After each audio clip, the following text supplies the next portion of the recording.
estás hoy? Esperemos que muy bien este martes 24 de noviembre del 2015. Yo soy Carlota Tello y estás en tu programa Más de Uno. Esta tarde vamos a tener una plática con nuestro amigo del programa, el doctor Eber Flores, sobre el cáncer de ovarios. Es muy interesante este cáncer porque es muy diferente a todos los demás que hemos estado hablando. Le damos las gracias a nuestra productora Telma Coronado y a nuestro operador Giovanni Navarro, que gracias a ellos tenemos este programa para ti. Entonces vamos a iniciar. Eber, ¿cómo estás? Buenas noches. Hola Carlota, buenas noches, con el gusto de estar con ustedes nueva vez. Qué bueno, pues muchas gracias, porque ya eres un amigo del programa. Sí, escuché que me lo mencionaste y créeme que tengo el mismo sentimiento hacia usted. Qué lindo, muchas gracias. Oye, Eber, el cáncer de ovarios es un cáncer súper distinto, ¿no? Porque no da ninguna manifestación hasta que la cosa ya está grave. Totalmente, como bien lo dices, pudiéramos decir hasta que es un cáncer silencioso, hasta que ya está muy avanzado y que da algunas molestias ya más graves. Sí. Pero desafortunadamente, ojalá y fuera muy raro, no es tan raro. Fíjate, Carlota, nuestro país representa el cuarto lugar de causa por la cual se mueren nuestras mamás, nuestras mujeres. Ajá. En nuestro país, okay. de los cánceres femeninos. Entonces es algo muy importante. Sí, qué bueno que vamos a hablar esta tarde de este tipo de cáncer. No queremos asustar a nuestros radioescuchas, pero sí es muy importante saber qué hacer, conocer un poquito acerca de este cáncer que casi no hablamos de él, ¿cierto? Así es, y desafortunadamente todavía no se ha justificado algún estudio de tamizaje, es decir, alguna prueba de detección temprana. ¿No? Entonces es por eso lo interesante de saber un poco más del cáncer de ovario. ¿Cómo podemos, el diagnóstico más preciso, cómo se hace? ¿Por un eco? Fíjate que al final de cuentas el diagnóstico es por estudio de patología, es decir, o sea, después de sacarlo. Tejido, exactamente, y que lo revise nuestro patólogo y que nos diga, ¿qué creen, muchachos? Es cáncer. Ay, ¿no? Caray. Exacto. Pero el estudio de ultrasonido pélvico, como bien lo comentas, es un estudio barato, fácil, accesible y que nos pudiera hablar de la salud de los ovarios. Ok. Últimamente los ginecólogos, cuando vamos al Papa Nicolau, también exploran un poquito con el ultrasonido el abdomen. ¿Es en busca de alguna rarencia que pueda haber ahí en el ovario? No, la mayoría de los ginecólogos hacemos dentro de nuestro chequeo ginecológico uso de una herramienta que ahora es indispensable para cualquiera de nuestros consultorios, que es el ultrasonido. Ajá. Cada vez tenemos ultrasonidos con mejores definiciones y ahora sí que es parte de la evaluación de toda mujer, aunque no tenga factores de riesgo, darle su checadita de una vez a su útero y a sus ovarios, a sus anexos, incluyendo las trompas, por este método de imagen. Ok. Pues yo creo que más importante aún resulta el hecho de convocar a todas nuestras radioescuchas a que se hagan por lo menos una vez al año el Papa Nicolau, para que entonces también tengan esta otra revisión con el ultrasonido, ¿verdad? Exactamente. Lo más importante, creo yo, sería hablar de los factores de riesgo. Sí. Y para que las mujeres que nos están escuchando, si se encuadran en algunos de esos factores de riesgo, probablemente no asustarse, pero sí tener en consideración hacer quizá alguno de estos estudios que ayudan a saber que estamos muy bien y que no tenemos necesidad de hacer más estudios para prevenir este tipo de situaciones como el cáncer de ovario, ¿no? Claro.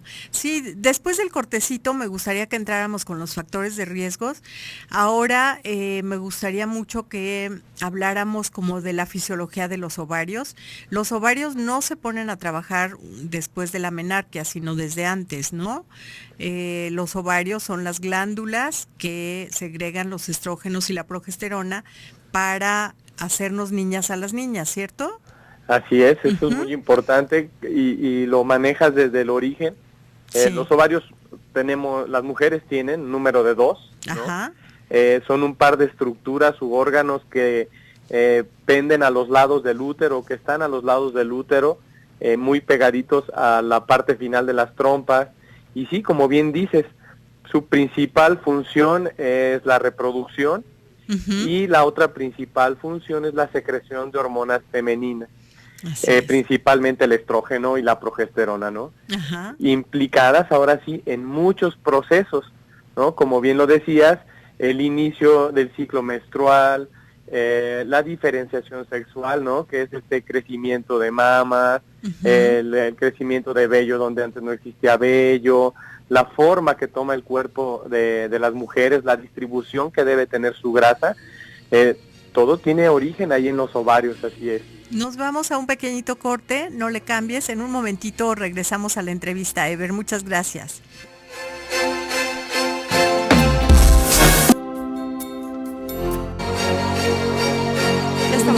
Contigo, y es muy interesante lo que nuestra productora pone en la cápsula, porque precisamente en cuestión del tema de la sexualidad, de las prácticas sexuales, hay muchas mujeres que piensan que los anticonceptivos pueden provocar el cáncer de ovario o el cáncer de cualquier otro tipo. Está un poco relacionado con el cáncer de mama, pero para hablar de los factores de riesgo, continuamos con la entrevista. Ever, ¿ya estamos de nuevo?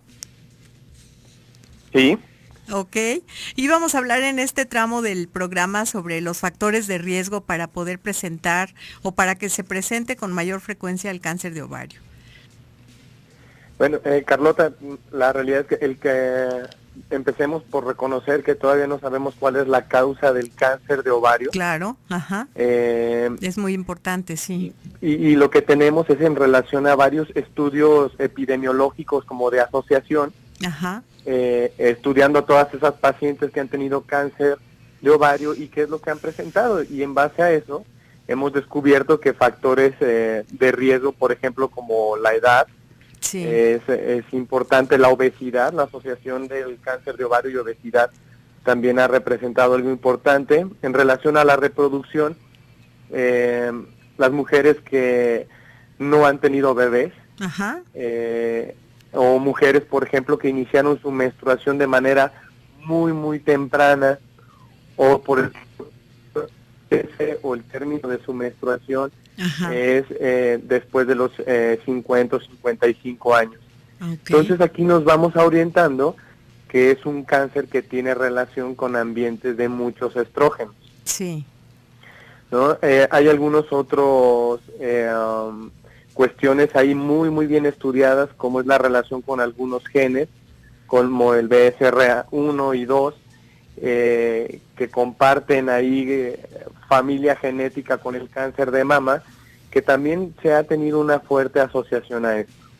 O sea, si mis familiares, mi mamá, mi abuela han tenido este tipo de cánceres, también yo los podría tener. Así es, así es. Okay. Y no solamente que nuestros familiares han tenido cáncer de ovario, en relación al cáncer de mama, o fíjate, muy interesante, el cáncer colorectal. También se ha visto que las que tienen más predisposición a esto. Qué barbaridad. Y la edad, bueno, en cualquier tipo de cáncer la edad tiene que ver, ¿no? Sí, tiene que ver mucho. Por ejemplo, el cáncer de ovario, generalmente la mayoría de las pacientes que diagnosticamos, no quiere decir que haya iniciado la enfermedad, es arriba de los 50 años. Pero hay unos tipos de cáncer de ovario que afectan a mujeres muy jóvenes, inclusive mujeres tan jóvenes como hablar entre 15 y 25 años.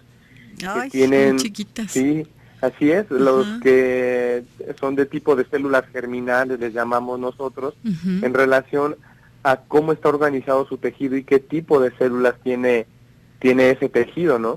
Afortunadamente, son los muy pocos. La incidencia es muy baja, pero también entran en este grupo de cáncer de ovario. ¿Qué manifestaciones tendríamos? ¿Cómo podemos saber? Eso es extremadamente importante. Fíjate que la mayoría de los expertos, inclusive el grupo del INCAN, a veces también les preguntan, oigan, ¿y por qué diagnosticamos tan tarde?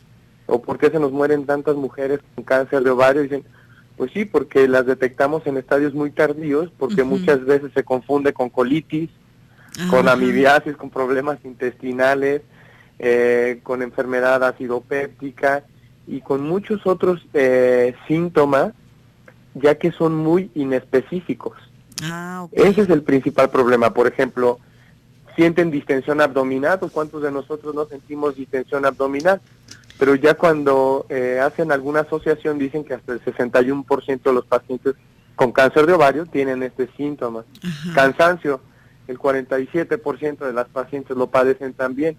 Pero ¿quiénes de nosotros no nos hemos sentido cansados también, no? Sí, claro, y con distensión abdominal, digo, por un montón de cosas. Así es, digestión, o que vayamos a orinar muchas veces, o un dolor pélvico muy vago, inespecífico. Ese es el verdadero problema del cáncer de ovario.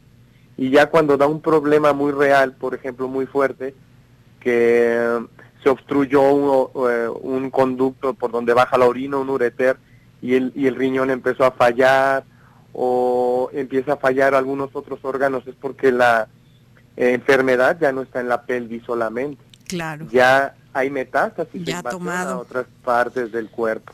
Sí, claro, ese es el principal, no digo problema, la principal área de oportunidad donde debemos abundar. Todos como personas debemos tener mucho cuidado de nuestra salud y de cualquier síntoma que persista, no decir, es gastritis, por ejemplo, ¿no? Sí. O es colitis, por ejemplo, que es muy común. Es colitis, hasta no descartar todas las otras causas que te pueden dar ese síntoma. Sí, sí. Ay, qué barbaridad. Pues es un cáncer silencioso, es un cáncer que mata, precisamente porque cuando nos damos cuenta de su existencia es que ya tomó otros órganos, ¿verdad?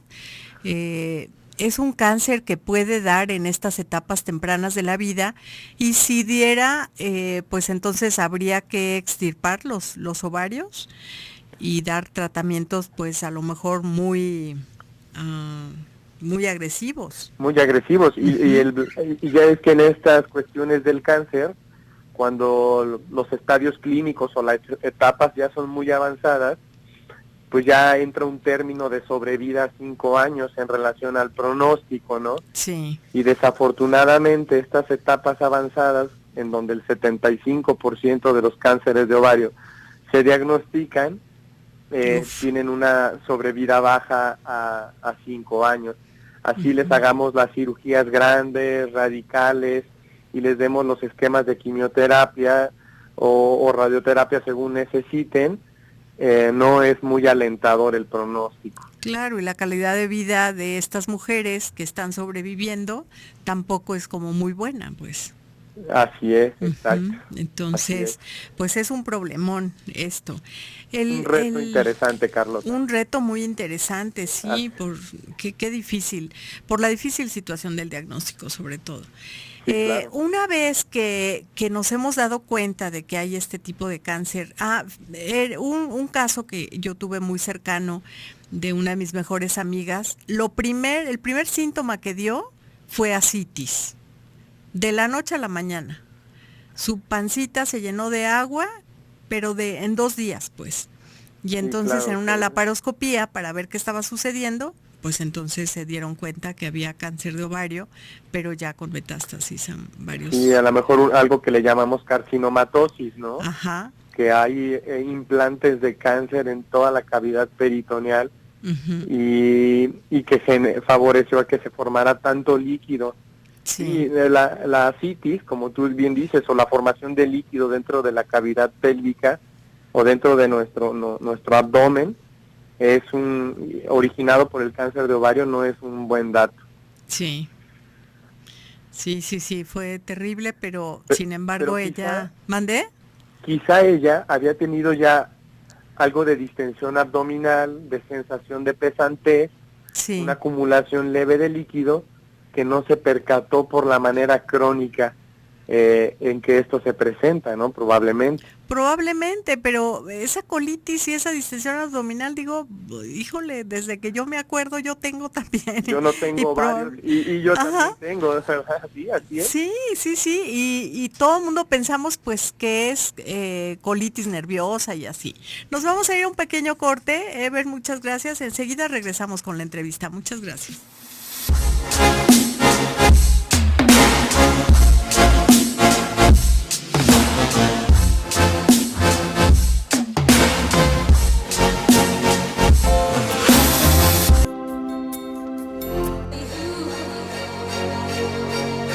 Ya estamos contigo de nuevo.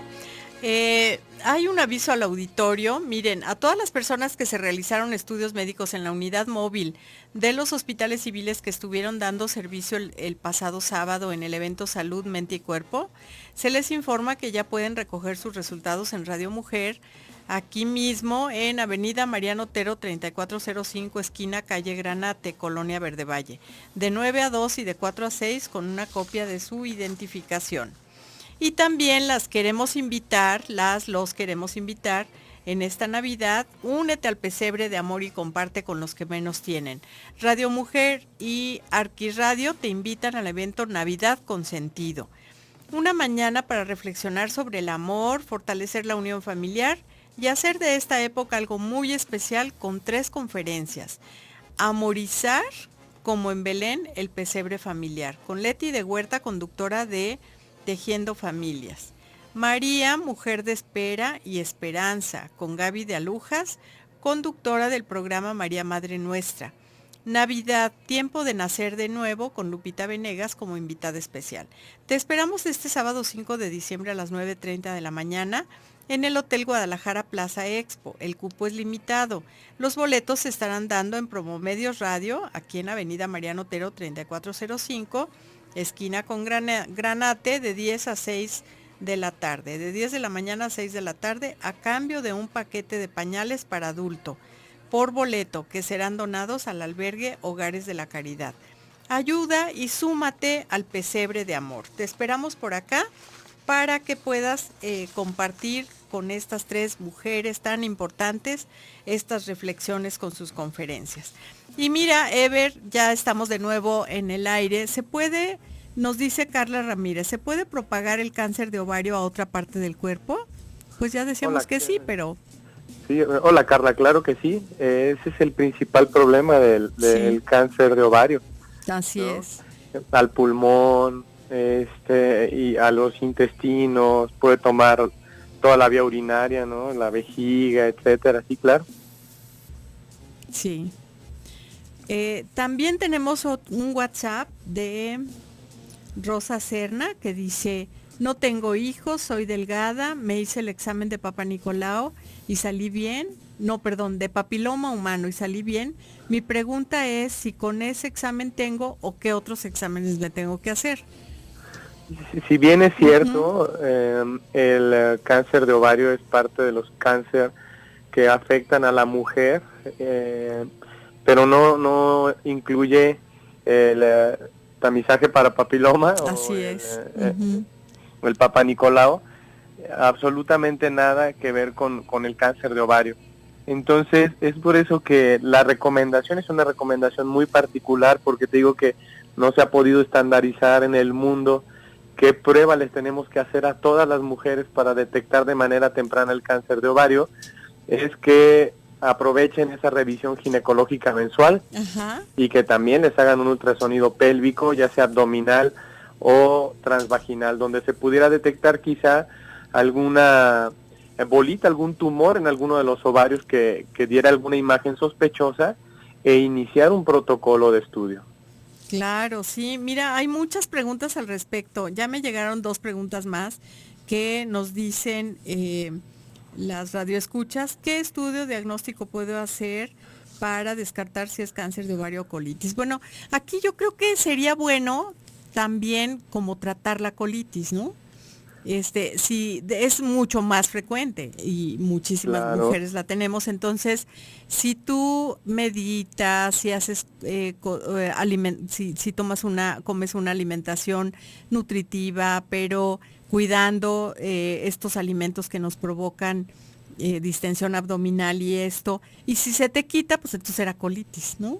O claro. ¿qué les dirías tú? Digo, me voy claro, por lo práctico, pues. Exacto, como de pasar de la colitis o de la distensión abdominal al cáncer, sí es muy complicado. Sí entiendo esa parte y te digo, es el reto que todos tenemos, pero sí, una colitis que sea resistente a cualquier tipo de modificación de hábito o ciclos de medicamentos que hay para ayudar a disminuir las molestias y no se quita, probablemente habría que hacer un estudio tan sencillo como es un ultrasonido pélvico. Si todo está bien, continuamos echándole muchas ganas a la cuestión de la colitis, así es, y sí, estamos tranquilos.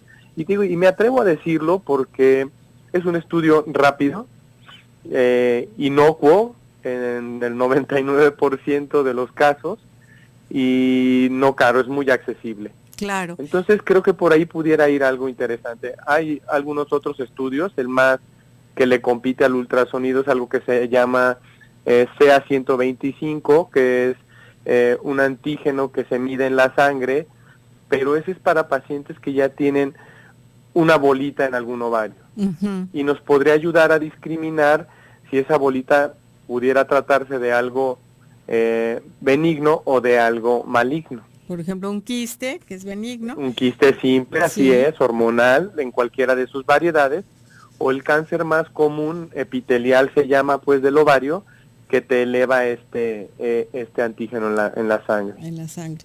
También Carmen Jiménez nos dice que estudio hay que hacerse porque tuve un aborto extrauterino y tengo varios síntomas. Pues sería lo mismo, ¿no? Que se haga un ultrasonido. Un ultrasonido pélvico, si sus ovarios tienen una medida adecuada y no tienen quistes, ni nada que nos haga sospechar, es otra cosa, así es. Claro. Y el embarazo ectópico no predispone a cáncer de ovario hasta el momento, afortunadamente para ella. Sí, ese aborto extrauterino no tendría nada que ver con la presencia de un cáncer de ovario. Y mira, hay otra muy interesante. ¿Cuáles son las probabilidades de que el cáncer de ovario regrese aún cuando se trate? Pues es que el tratamiento es quitar los ovarios, ¿no? Sí, pero que es una pregunta muy interesante. ¿Sí? Y depende del estadio clínico o de la etapa en que esté. Las tasas de recidiva en los estadios clínicos después del tercero, por ejemplo, o en los estadios clínicos avanzados, a pesar de quitar los ovarios, que es el origen del cáncer, es importante porque ya hay implantes de cáncer en muchas otras partes, así es. Uh-huh. Entonces de ahí la importancia, pues, de ser muy persistentes, ¿no? Entre la cirugía de quitar ovarios radical, de quitar todas las lesiones, más las quimioterapias, pues nos van a dar una mayor probabilidad de que no regrese. Sí. Pero pues son de los problemitas del cáncer de ovario. Claro, sí. Entonces, pues tendría que estar esta persona, después de todo esto que dices, de quitar ovarios, con cirugía, de quimioterapia y todo, estarse checando al principio cada 6 meses y después cada año, ¿no? Para su seguimiento, para saber según su oncólogo le indique, así es. Así es. Pues sí, pues es una cosa tremenda esto, porque finalmente una vez que quitamos ovarios, tampoco se le puede dar terapia de reemplazo, ¿cierto? Entonces vendrían una serie no sería la prioridad porque si hay implantes fuera de la pelvis, así es, probablemente esos estímulos estrogénicos pudieran hacer que se comporte de una manera que no queremos. Sí. Y entonces vendrían algunas complicaciones, que de esto quisiera que nos orientaras también. ¿Qué pasa con una mujer joven, digamos 35 o 40 años, que está en plenitud de su vida?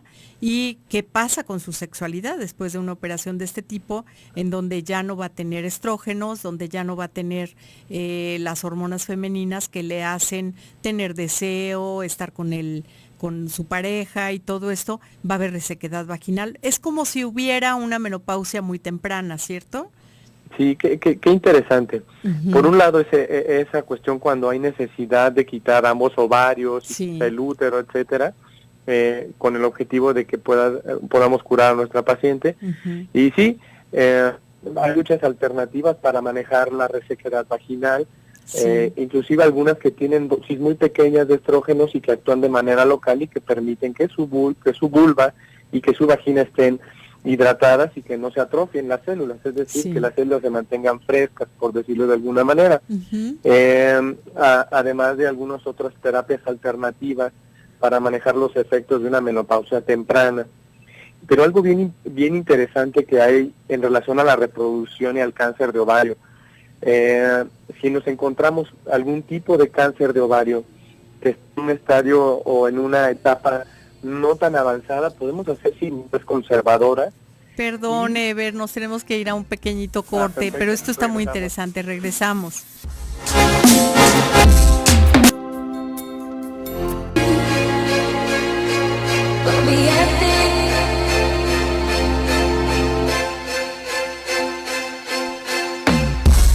Ya estamos de nuevo contigo y estamos hablando de cáncer de ovario y de lo que sucede una vez que se ha diagnosticado que es un cáncer operable y que después que se han operado, quitado los ovarios, se tiene que dar quimioterapia durante un tiempo porque puede haber células que se siembran, así se dice, en diferentes áreas del abdomen y que pudieran dar estas metástasis en donde la calidad de vida de la mujer, este cáncer pueda significar un nuevo cáncer en hígado, en intestinos, en pulmones, en huesos, etcétera.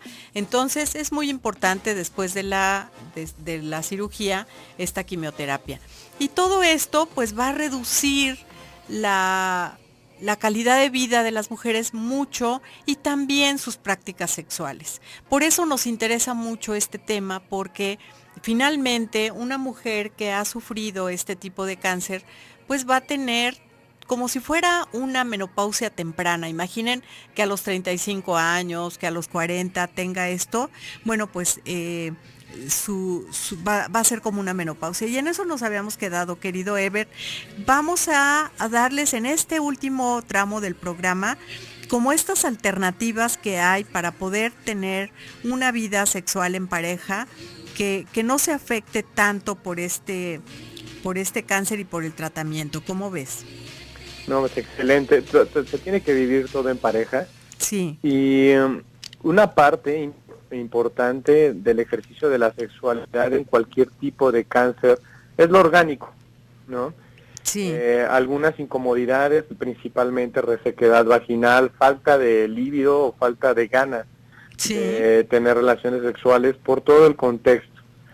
Pero yo diría que es tan importante, pero solamente la mitad. Y el ejercicio de la sexualidad en pareja, lo emocional creo que es igualmente de importante, otro 50%. Entonces, la comunicación de cómo me siento, esto sí lo consiente mi cuerpo, esto no lo consiente mi cuerpo, es muy, muy importante. Y apoyarse de alternativas como geles lubricantes, lo que mencionaba las cremas que hay de estrógenos cuando su oncólogo ya permita que las pueden utilizar. Son muy buenas estrategias. Claro, sí, porque imagínate, sobre todo, bueno, a cualquier edad, pues a los 50 igual, pues hay prácticas sexuales y las mujeres somos activas sexualmente. Hay tres preguntas muy interesantes, Ever, te las voy a hacer. Nos habla Brenda y nos dice, ¿los anticonceptivos reducen el riesgo de contraer cáncer de ovario? Sí se asocian a ser un factor protector. Así Ajá, ok. Y sobre todo estos últimos anticonceptivos con poquititas hormonas, ¿no? Lo padre es que traen dosis cumplen su función con dosis muy chiquitas. Muy chiquitas. Pero su función suprimen el ovario, es decir, lo descansan. Exacto. Descansa el ovario, con esas dosis chiquitas tenemos todas las ventajas de tener unos estrógenos y eso puede ser un evento protector.